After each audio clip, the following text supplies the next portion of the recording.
सी धुन का है बसेरा, मैं बाबा का, बाबा मेरा।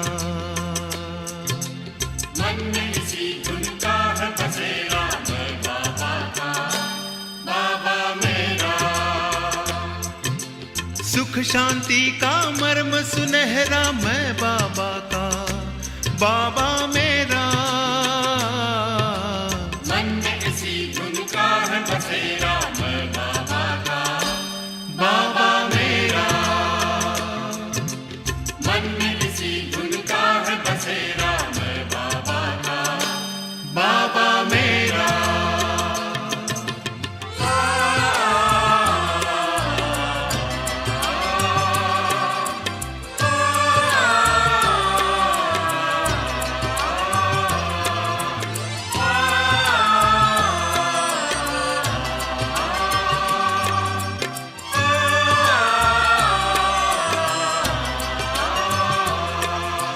जिसने जीवन दान दिया, लाखों है एहसान किया। रचता रचना के परिचय का हमको अनुपम ज्ञान दिया। जिसने जीवन दान दिया, लाखों है एहसान किया। रचता रचना के परिचय का हमको अनुपम ज्ञान दिया। ज्योति बिंदु ने किया सवेरा, मैं बाबा का, बाबा मेरा। ज्योति बिंदु ने किया सवेरा, मैं बाबा का, बाबा मेरा।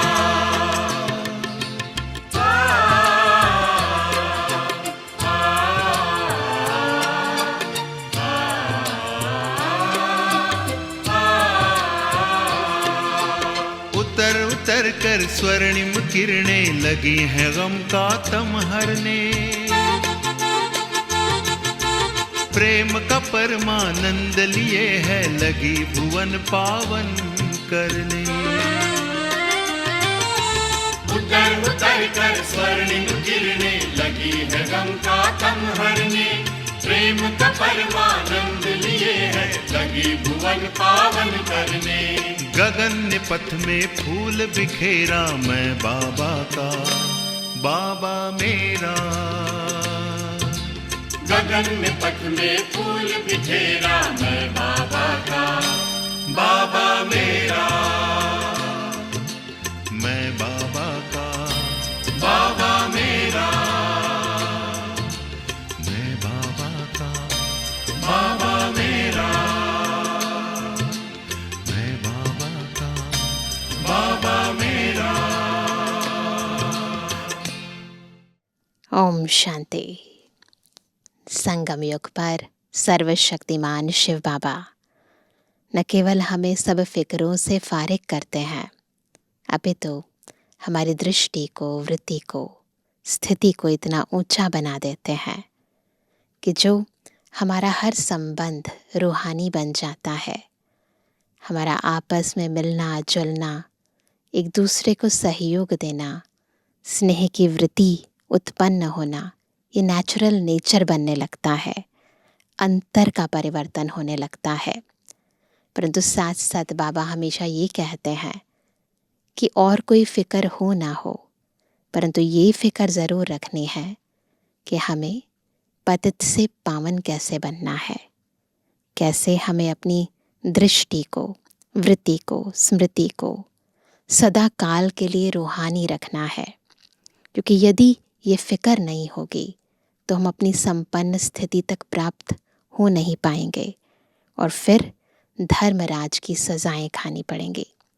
तो इसलिए आज के मुरली में भी बाबा हमारी ऊंची स्थिति बनाने के लिए हमें आत्मिक स्थिति का पाठ पक्का करा रहे हैं। सुनते हैं प्यारे बाबा के मधुर महावाक्य। आज है 3 नवंबर 2025।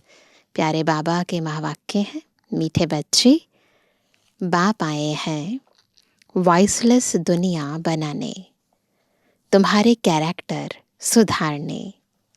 तुम भाई भाई हो तो तुम्हारी दृष्टि बहुत शुद्ध होनी चाहिए।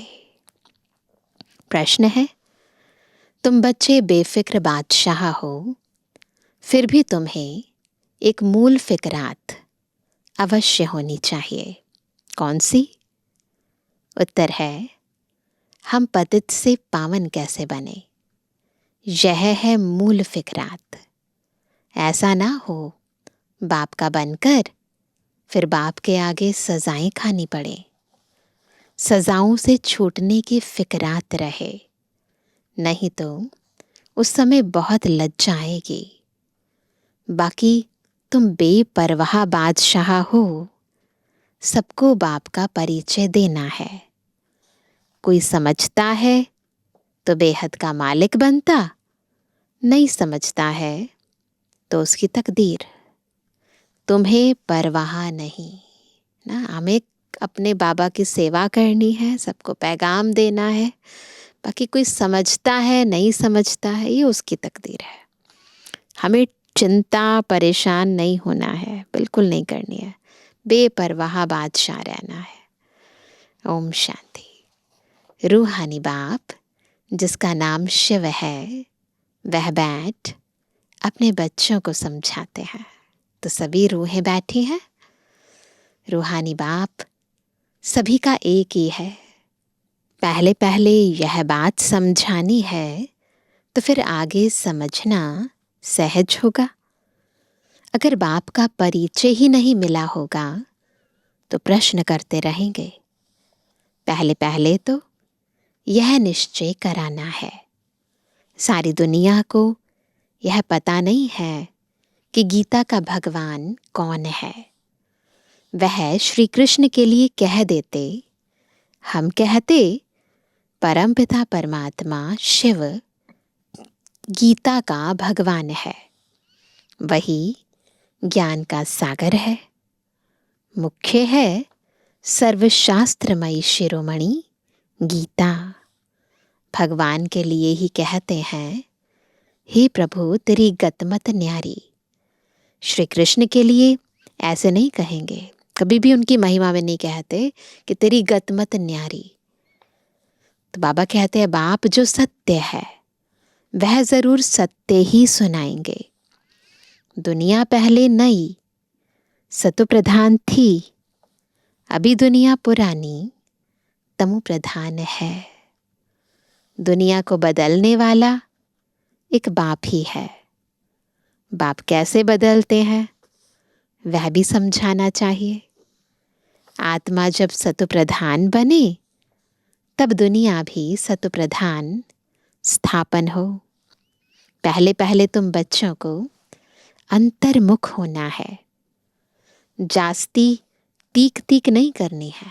सबसे पहले अंतर्मुखी बनना है, सोल कॉन्शियस होना है। अंदर घुसते हैं तो बहुत चित्र देख पूछते ही रहते हैं। कोई भी नया नया आता है सेंटर पर तो बहुत सारे चित्र देखता है तो क्वेश्चन पूछता रहता है।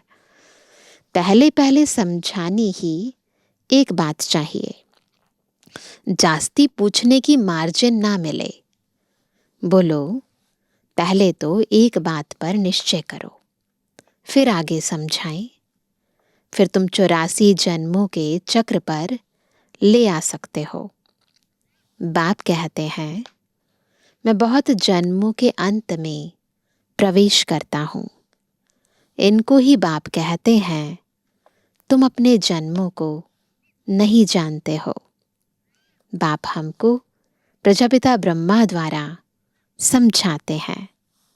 पहले पहले अल्फ पर ही समझाते हैं। अल्फ समझने से फिर कोई संशय नहीं होगा। बोलो बाप सत्य है, वह भी असत्य नहीं सुनाते। बेहद का बाप ही राजयोग सिखलाते हैं। शिवरात्रि गाई जाती है तो जरूर शिव यहाँ आए होंगे ना। जैसे श्री कृष्ण जयंती भी यहाँ मनाते हैं। कहते हैं, मैं ब्रह्मा द्वारा स्थापना करता हूँ। उस एक ही निराकार बाप के सब बच्चे हैं। तुम भी उनकी औलाद हो और फिर प्रजापिता ब्रह्मा की भी औलाद हो। ऐसे ऐसे समझाना है सबको। प्रजापिता ब्रह्मा द्वारा स्थापना की तो ज़रूर ब्राह्मण ब्राह्मणियाँ होंगे, बहन भाई हो गए, इसमें पवित्रता रहती है। गृहस्थ व्यवहार में रहते पवित्र रहने की यह है भीति। बाबा ने तरीका बताया है। बहन भाई है तो कभी क्रिमिनल दृष्टि नहीं होनी चाहिए। 21 जन्म दृष्टि सुधर जाती है। बाप ही बच्चों को शिक्षा देंगे ना, कैरेक्टर सुधारते हैं। अभी सारी दुनिया के कैरेक्टर सुधरने हैं। इस पुरानी पतित दुनिया में कोई कैरेक्टर नहीं, किसी का कोई चरित्र नहीं है, सब में विकार हैं। यह है ही पतित विशियस दुनिया। फिर वाइसलेस दुनिया कैसे बनेगी? सोचो, इतना बड़ा कंट्रास्ट, कहाँ बिल्कुल विकारी और कहाँ संपूर्ण निर्विकारी। सिवाय बाप के कोई बना ना सके। संसार के अंदर मनुष्य आत्मा को अपनी एक कमी कमजोरी को निकालने में वर्षों लग जाते हैं, वो भी कई बार नहीं निकलती, और बाबा तो सारी दुनिया को बिल्कुल बदल देते हैं। तो देखो, ये है सर्वशक्तिमान शिव बाबा की कमाल, और कोई कर नहीं सकता। अभी बाप पवित्र बना रहे हैं। यह है सब गुप्त बातें। ये जो पवित्र हम बन रहे हैं, ये बहुत गुप्त रीति कार्य चल रहा है, कोई बाहर से दिखाई नहीं दे रहा है। हम आत्मा है, आत्मा को परमात्मा बाप से मिलना है। सब पुरुषार्थ करते ही हैं भगवान से मिलने के लिए। भगवान एक निराकार है। लिबरेटर, गाइड भी परमात्मा को ही कहा जाता है। दूसरे धर्म वाले कोई को लिबरेटर, गाइड नहीं कहेंगे। परमपिता परमात्मा ही आकर लिबरेट करते हैं, अर्थात तमो प्रधान से सतो प्रधान बनाते हैं। गाइड भी करते हैं। तो पहले पहले यह एक ही बात बुद्धि में बिठाओ। अगर ना समझे तो छोड़ देना चाहिए। तो इम्पॉर्टेंट बात है बाबा का यथार्थ परिचय देना। अगर वो नहीं समझे तो बाकी बातें समझ भी नहीं पाएंगे। अल्फ को नहीं समझा तो बे से क्या फायदा? भल चले जाएं। तुम मूंझो नहीं, हमें परेशान नहीं होना है। तुम बेपरवाह बादशाह हो। हमने सेवा की, हमारा भाग्य बन गया। उसके बाद क्या होता है वो बाबा जाने और उस आत्मा की तकदीर जाने। हमें बेपरवाह रहना है। असुरों के विघ्न पड़ने ही हैं। यह है ही रुद्र ज्ञान यज्ञ। तो पहले पहले बाप का परिचय देना है, ये पक्का कर लो। बाकी विघ्न आएंगे, ये सब तो होगा ना। शास्त्रों में जो गायन है कि जब ऋषि मुनि यज्ञ करते थे तो फिर असुर क्या करते थे, उसके अंदर गंद चीज़ें डाल देते थे। तो विघ्न तो आएंगे इस महायज्ञ में, लेकिन हमें चिंता नहीं करनी है। वो बड़ा बाबा बैठा है, मूझना नहीं है। तो हमें क्या करना है? पहले पहले बाबा का परिचय देना है। बाप कहते हैं मन मना भव। जितना पुरुषार्थ करेंगे उस अनुसार पद पाएंगे। आदि सनातन देवी देवता धर्म का राज्य स्थापन हो रहा है। इन लक्ष्मी नारायण की डिनाइस्टी है। और धर्म वाले कोई डिनाइस्टी स्थापन नहीं करते हैं, है ना। बाप तो आकर सबको मुक्त करते हैं। फिर अपने अपने समय पर और धर्म स्थापकों को आकर अपना धर्म स्थापन करना है। वृद्धि होनी है, पतित बनना ही है। पतित से पावन बनाना यह तो बाप का ही काम है। कुछ भी कर लें, कितने भी धर्म स्थापक आ जाएं, लेकिन आत्मा को पतित से पावन बनाना ये कार्य केवल एक बाबा का है और किसी का नहीं है। वह तो सिर्फ आकर धर्म स्थापन करेंगे, उसमें बड़ाई की बात ही नहीं। महिमा है ही एक की, बस, और किसी की महिमा नहीं है। वो तो क्राइस्ट के पिछाड़ी कितना करते हैं, उनको भी समझाया जाए। लिबरेटर, गाइड तो गॉड फादर ही है। उनके पिछाड़ी क्रिश्चियन धर्म की आत्माएं आती रहती हैं, नीचे उतरती रहती हैं। जीसस क्राइस्ट की आत्माएं, तो फिर उस धर्म की आत्माएं भी परम धाम से सृष्टि रंगमंच पर आती जाएंगी। तो बाबा कहते हैं दुख से छुड़ाने वाला तो एक ही बाप है, वो तो दुख धाम में लाने के निमित्त बन जाते हैं। यह सब पॉइंट्स बुद्धि में अच्छी रीति धारण करनी है। एक गॉड को ही मर्सीफुल कहा जाता है। एक भी मनुष्य किसी पर मर्सी नहीं करते, रहम नहीं करते। रहम दिल केवल एक बाबा है। मर्सी होती है बेहद की। ये जो रहम है हद का नहीं है, हद के अंदर किसी के पास कुछ नहीं है उसको दे दिया, वो नहीं। ये बेहद की रहम दिल है। बाबा की रहम दिली हद की नहीं है, छोटी छोटी चीज़ें नहीं देते बाबा, आत्मा को संपूर्ण पावन बना देते हैं।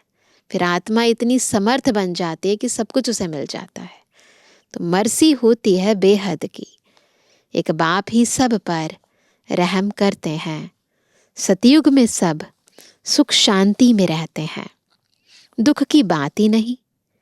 बच्चे एक बात अल्फ पर किसको निश्चय कराते नहीं, है ना। बाबा क्या चाहते हैं, पहले सब बाबा का परिचय आत्माओं को दें। बाबा कहते हैं कि ये बच्चे करते नहीं हैं, निश्चय कराते नहीं हैं, और बातों में चले जाते हैं। फिर कहते गला ही खराब हो गया। पहले पहले बाप का परिचय देना है। तुम और बातों में जाओ ही नहीं। बोलो बाप तो सत्य बोलेंगे ना। हम बीके को बाप ही सुनाते हैं। यह चित्र सब उसने बनवाए हैं, इसमें संशय नहीं लाना चाहिए। संशय बुद्धि विनश्यन्ति। पहले तुम अपने को आत्मा समझ बाप को याद करो तो विकर्म विनाश होंगे, और कोई उपाय नहीं। पतित पावन तो एक ही है ना। बाप कहते हैं देह के सब संबंध छोड़ माम एकम याद करो। बाप जिसमें प्रवेश करते हैं उनको भी फिर पुरुषार्थ कर सतु प्रधान बनना है। बनेंगे पुरुषार्थ से, फिर ब्रह्मा और विष्णु का कनेक्शन भी बताते हैं। बाप तुम ब्राह्मणों को राजयोग सिखलाते हैं तो तुम विष्णुपुरी के मालिक बनते हो। फिर तुम ही 84 जन्म ले अंत में शूद्र बनते हो। फिर बाप आकर शूद्र से ब्राह्मण बनाते हैं। ऐसे और कोई बता ना सके। पहली पहली बात है बाप का परिचय देना। बाप कहते हैं मुझे ही पतितों को पावन बनाने यहाँ आना पड़ता है। ऐसे नहीं कि ऊपर से प्रेरणा देता हूँ, नहीं, प्रैक्टिकल इस दुनिया में बाबा आते हैं, रंगमंच पर पाट बजाते हैं। इनका ही नाम है भागीरथ, तो जरूर इनमें ही प्रवेश करेंगे। यह है भी बहुत जन्मों के अंत का जन्म, है ना। वही आत्मा जो श्री कृष्ण थी, उनके अंतिम जन्म और अंतिम जन्म का भी अंतिम पड़ाव, यानी वानप्रस्थ अवस्था में, वृद्ध मानव तन में, जिसका वर्णन श्रीमद् भगवद गीता में भी है, बाबा आकर प्रवेश करते हैं। तो बाबा कहते हैं कि यह है भी बहुत जन्मों के अंत का जन्म, फिर सतु प्रधान बनते हैं। उसके लिए बाप युक्ति बताते हैं कि अपने को आत्मा समझ मामेकम याद करो। सतो प्रधान बनने की क्या युक्ति है? अपने को आत्मा समझना है और एक बाबा को याद करना है। मैं ही सर्वशक्तिमान हूँ। मुझे याद करने से तुम्हारे में शक्ति आएगी, तुम विश्व के मालिक बनेंगे। यह लक्ष्मी नारायण का वर्षा इन्हों को बाप से मिला है। कैसे मिला वह समझाते हैं। प्रदर्शनी, म्यूजियम आदि में भी तुम कह दो कि पहले एक बात तो समझो, फिर और बातों में जाना। यह बहुत ज़रूरी है समझना, नहीं तो तुम दुख से छूट नहीं सकेंगे। पहले जब तक निश्चय नहीं किया है तो तुम कुछ समझ नहीं सकेंगे। इस समय है ही भ्रष्टाचारी दुनिया। देवी देवताओं की दुनिया श्रेष्ठाचारी थी। ऐसे ऐसे समझाना है। मनुष्यों की नब्ज भी देखनी चाहिए, परखना चाहिए ना किसको क्या चाहिए। पापा कहते देखना चाहिए क्या कुछ समझता है या तवाई है। अगर तवाई है तो फिर छोड़ देना चाहिए। इधर उधर देखते रहते हैं, वो कहते फिर छोड़ देना चाहिए। टाइम वेस्ट नहीं करना चाहिए। चात्रक पात्र को परखने की भी बुद्धि चाहिए। जो समझने वाला होगा उनका चेहरा ही बदल जाएगा। पता चल जाता है ना सामने वाला सुन रहा है या नहीं सुन रहा है, इंटरेस्ट है या नहीं है। पहले पहले तो खुशी की बात देनी है। बेहद के बाप से बेहद का वर्षा मिलता है ना। बाबा जानते हैं याद की यात्रा में बच्चे बहुत ढीले हैं। बाप को याद करने की मेहनत है, उसमें ही माया बहुत विघ्न डालती है। यह भी खेल बना हुआ है माया का और बाबा का। बाप बैठ समझाते हैं कैसे यह खेल बना बनाया है। दुनिया के मनुष्य तो रिंचक भी नहीं जानते। बाप की याद में रहने से तुम किसको समझाने में भी एक रस होंगे, नहीं तो कुछ ना कुछ नुक्स यानी कमी निकालते रहेंगे। बाबा कहते हैं तुम जास्ती कुछ भी तकलीफ ना लो। स्थापना तो जरूर होनी ही है। भावी को कोई भी टाल नहीं सकते।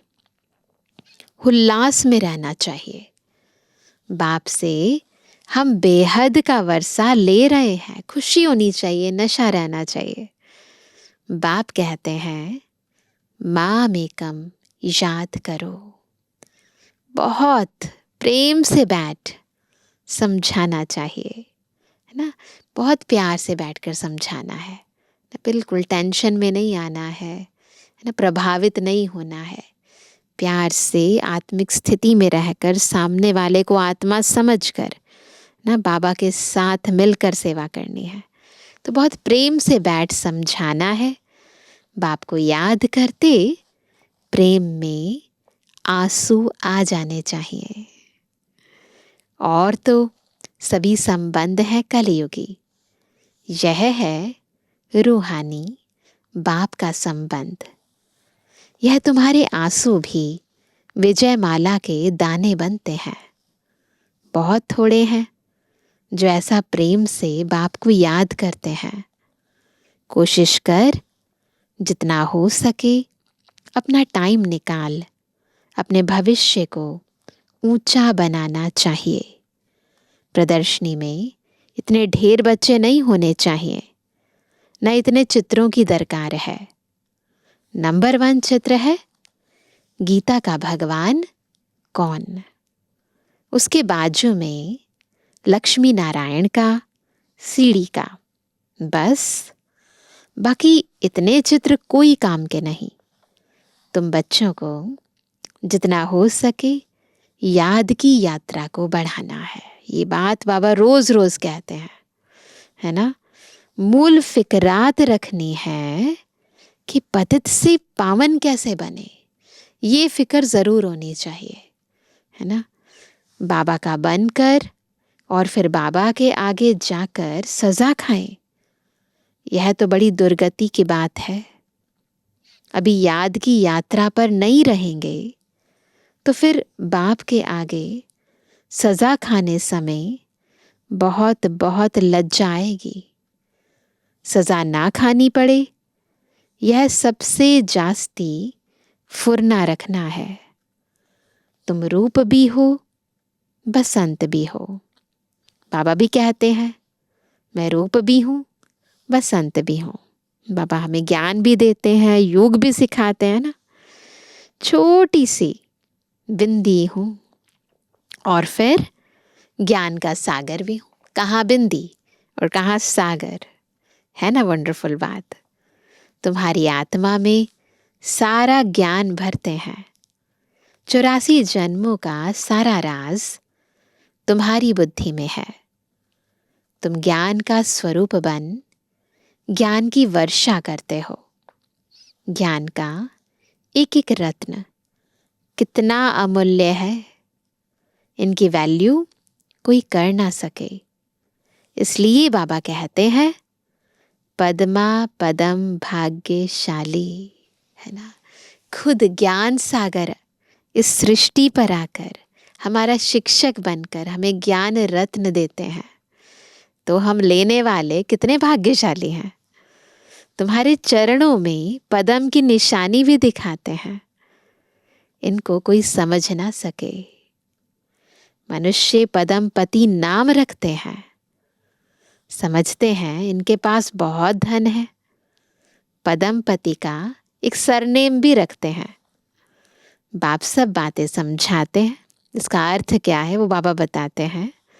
फिर कहते हैं मूल बात है कि बाप को और 84 के चक्र को याद करो। विस्तार सारा बताकर बाबा फिर सार में ले आते हैं। अपने को आत्मा समझो, बाबा को याद करो।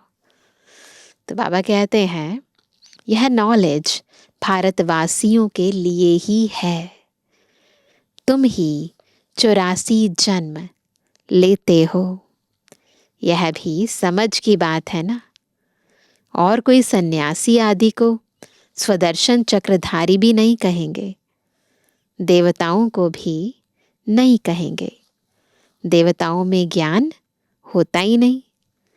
तुम कहेंगे हमारे में सारा ज्ञान है, इन लक्ष्मी नारायण में नहीं है। बाप तो यथार्थ बात समझाते हैं ना। यह ज्ञान बड़ा वंडरफुल है। तुम कितने गुप्त स्टूडेंट हो। तुम कहेंगे हम पाठशाला में जाते हैं, भगवान हमको पढ़ाते हैं। एम ऑब्जेक्ट क्या है? हम यह यानी लक्ष्मी नारायण बनेंगे। मनुष्य सुनकर वंडर खाएंगे। हम अपने हेड ऑफिस में जाते हैं, क्या पढ़ते हो? मनुष्य से देवता, बैगर से प्रिंस बनने की पढ़ाई पढ़ रहे हो। तुम्हारे चित्र भी फर्स्ट क्लास हैं। धन दान भी हमेशा पात्र को किया जाता है, तो इसका बहुत ध्यान रखना है। ऐसे नहीं कि हम ज्ञान सुनाते रहें और सामने वाला उसको समझे ही ना।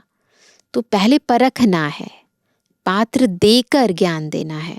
पहले देखो वो आत्मा चात्रक है ना। अगर पात्र नहीं है ज्ञान लेने के तो अपना टाइम वेस्ट नहीं करना है। तो पात्र देखकर ज्ञान देना है। तो बाबा कहते हैं पात्र तुमको कहाँ मिलेंगे? शिव के, लक्ष्मी नारायण के, राम सीता के मंदिरों में। जो भगत होते हैं, जिन्हें श्रद्धा होती है, जिनमें भावना होती है, वो पात्र होते हैं। वहाँ जाकर तुम उन्हों की सेवा करो, अपना टाइम वेस्ट नहीं करो।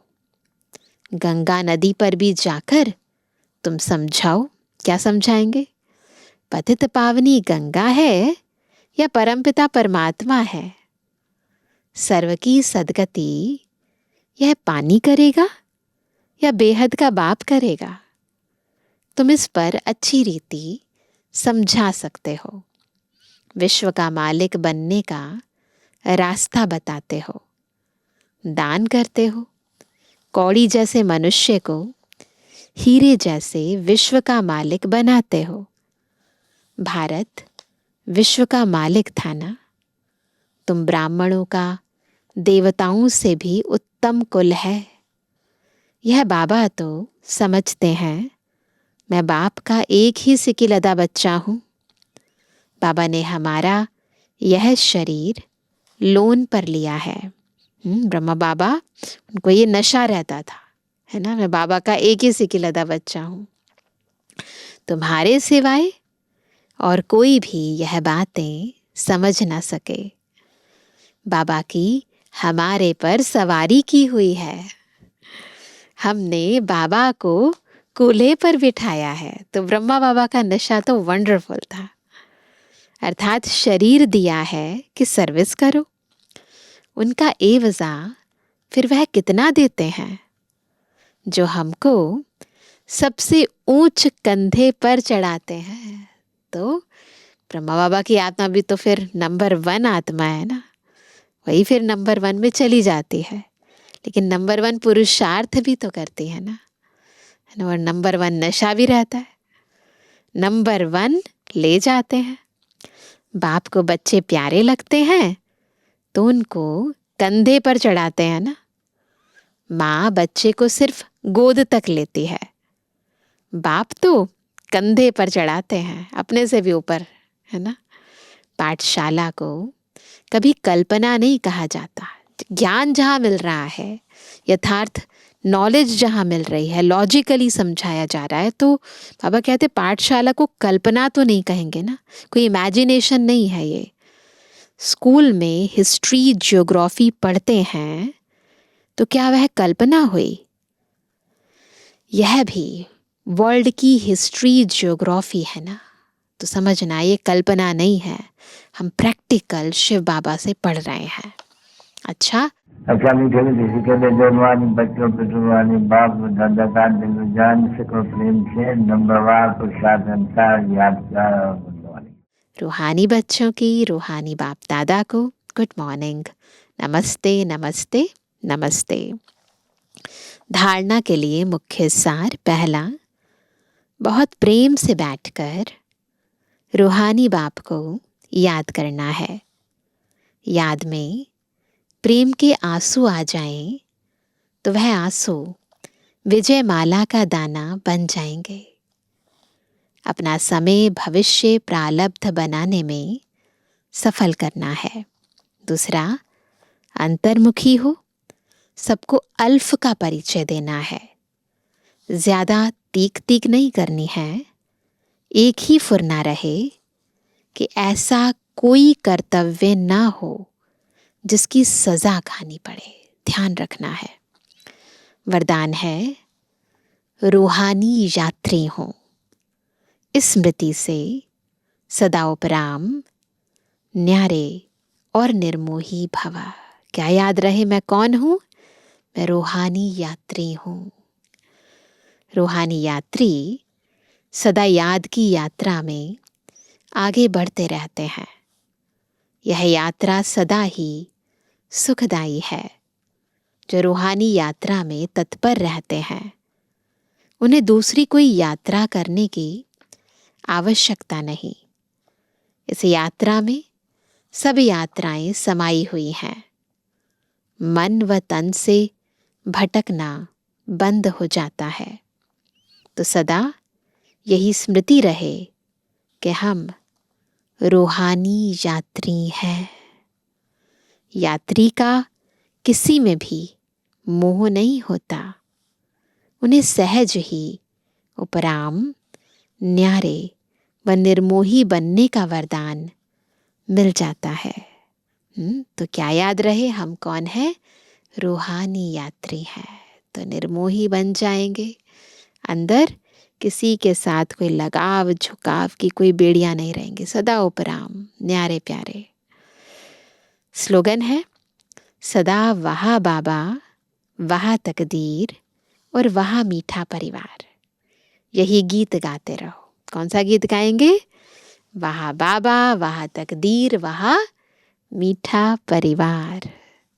आज का अव्यक्त इशारा, अशरीरी व विदेही स्थिति का अभ्यास बढ़ाओ।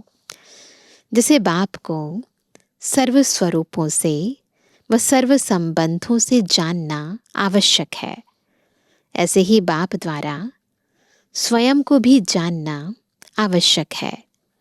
जानना अर्थात मानना। मैं जो हूँ, जैसा हूँ, ऐसे मान कर चलेंगे तो देह में विदेही, व्यक्त में होते अव्यक्त, चलते फिरते फरिश्ता व कर्म करते हुए कर्मातीत स्थिति बन जाएगी। इसलिए याद रहे, मैं कौन हूँ, मेरा स्वधर्म क्या है, मैं कहाँ से आया हूँ। तो निज स्वरूप को जानेंगे, पहचानेंगे तो स्थिति में स्थित होना सहज हो जाएगा। अच्छा, ओम शांति। कर लो अनुभव प्रभु प्यार का, बाहों में वो बुला रहा, वो करुणा कर दया का सागर, स्नेह में सबको समा रहा।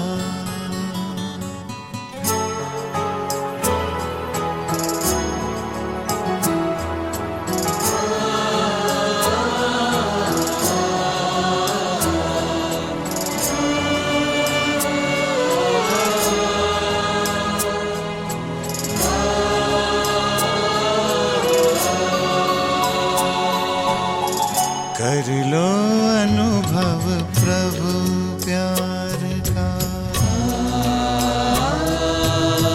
कर लो अनुभव प्रभु प्यार का, कर लो अनुभव प्रभु प्यार का।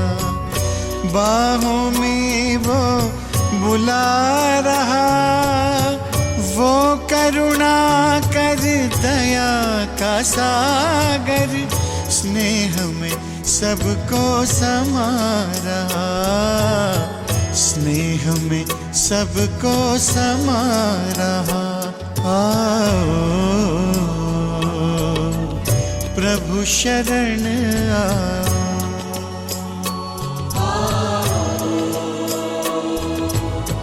प्रभु शरण कर लो अनुभव प्रभु प्यार का।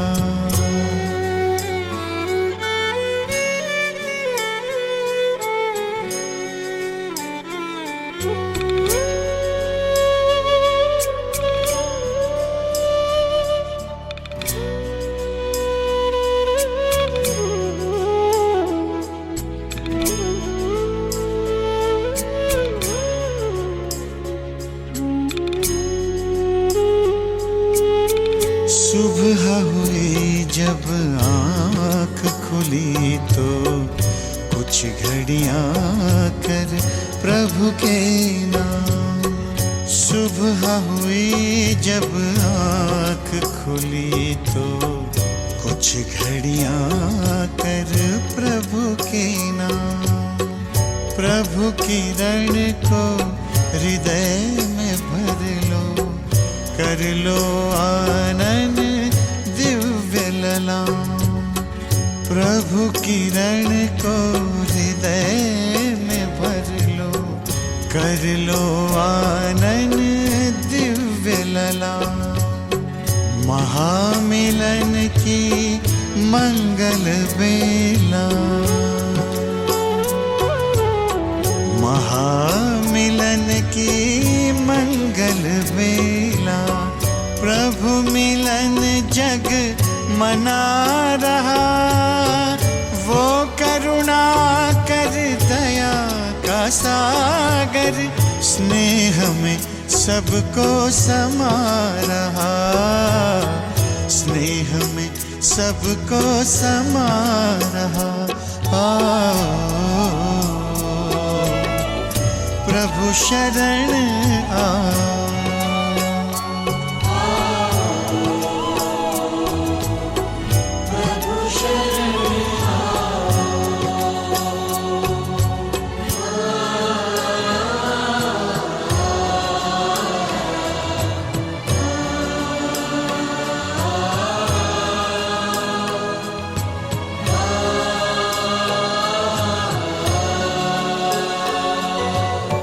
मस्त पवन ये खिला चमन, ये दिन और ये दिन मान मिला, ये तन मन ये जीवन तुझको ईश्वर का वरदान मिला, ईश्वर का वरदान मिला।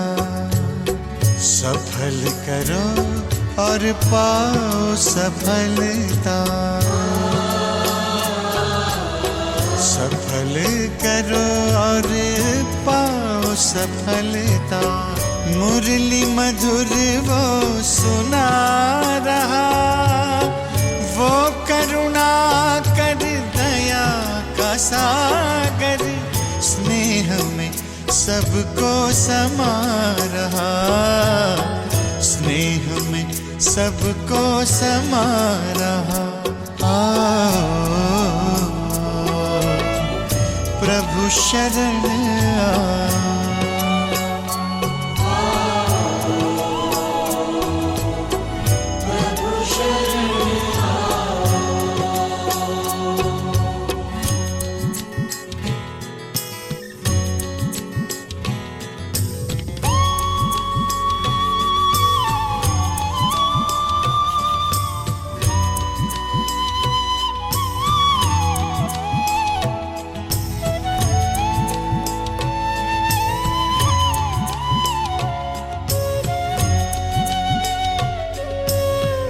अहो भाव के भरे भाव से पल पल प्रभु गुणगान करो, ध्यान धरो जो ध्यान है रखता, प्रभु कृपा का पान करो, प्रभु कृपा का पान करो।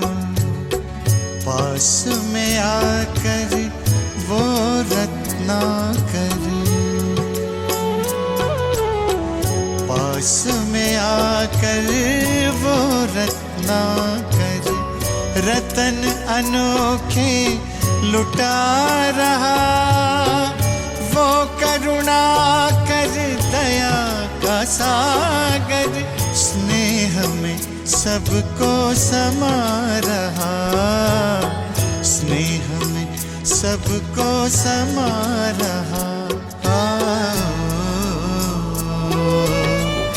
प्रभु शरण आओ,